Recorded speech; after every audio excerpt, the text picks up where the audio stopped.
For me, I just felt so strongly about this bill. I felt strongly that the clauses in it were technically flawed and politically inept, that I needed to make my voice heard. And because it was rushed through in 24 hours, my voice wasn't heard. I couldn't speak in committee on it. I couldn't move probing amendments. I couldn't try and influence ministers in the usual way you do in the passage of a bill. So I felt I was left with no choice. It wasn't easy. And I was pleasantly surprised to see a number of other MPs who were under a three-line whip feel the same. And that's partly because the many hundreds and thousands of people who got involved in the campaign convinced them. Yes, we value innovation in Britain. We're one of the most innovative nations in the world.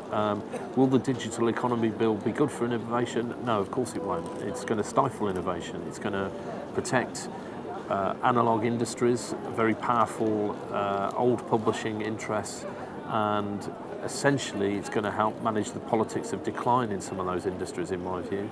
There's an opportunity cost to doing that. I think there's a real problem in Parliament with people understanding the cultural significance of internet communities, understanding the technicalities of copyright law, and the challenges faced within the digital economy. And the one thing I've taken away from this is that we've got to do a lot more work in trying to sort of soft educate MPs about the uses of social media, about what groups are doing online, about how people want to engage and have their voices heard in the digital age.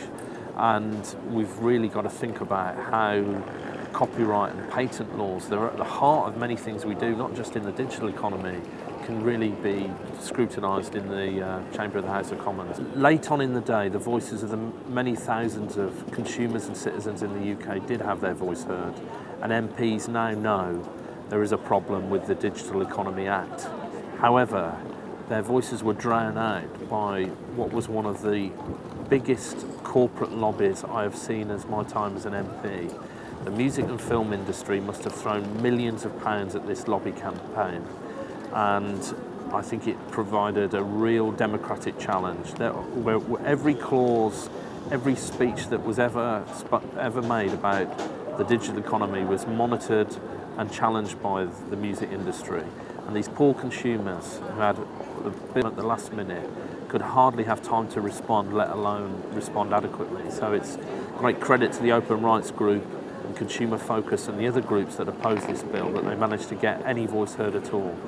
Look, it's really important that people don't lose heart over the vote in the Commons a few weeks ago. You know, for me, it was much about a beginning as it was an end. There were thousands of people who said for the first time that they're not going to accept their share of the copyright settlement. And that means we've got the genesis of a campaign that can go on over the next few years. This isn't going to go away in the internet age. You know, we're going to have copyright discussions, patent discussions, people's rights online are going to be discussed in Parliament over the next decade. That was just a big totemic vote, and what we've got to do is make sure that the energy used around people scrutinising the bill and talking to their MPs is channelled in such a way that they can come together collectively and campaign against future attempts by the analogue industries to curtail people's digital rights.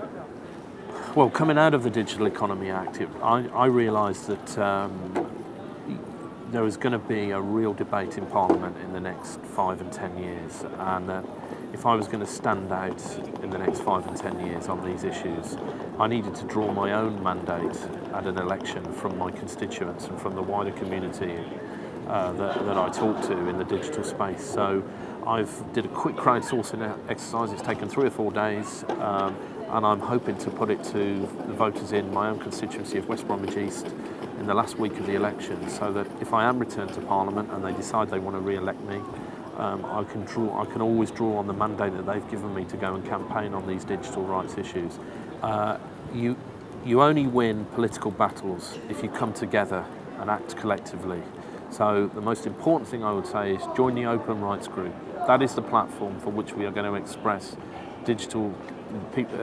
the campaign for digital rights in Britain over the next few years. And get involved, you know, get to know your MP, write to your MP, write to them politely. They're a bit busy right now, but write to them, get to know them, be informative, drop them notes, drop them the odd email, send them links, just sort of build a relationship so that when pieces of legislation come up in years to come, They draw on your experience and knowledge and your ideas, and it helps them shape debate very early on.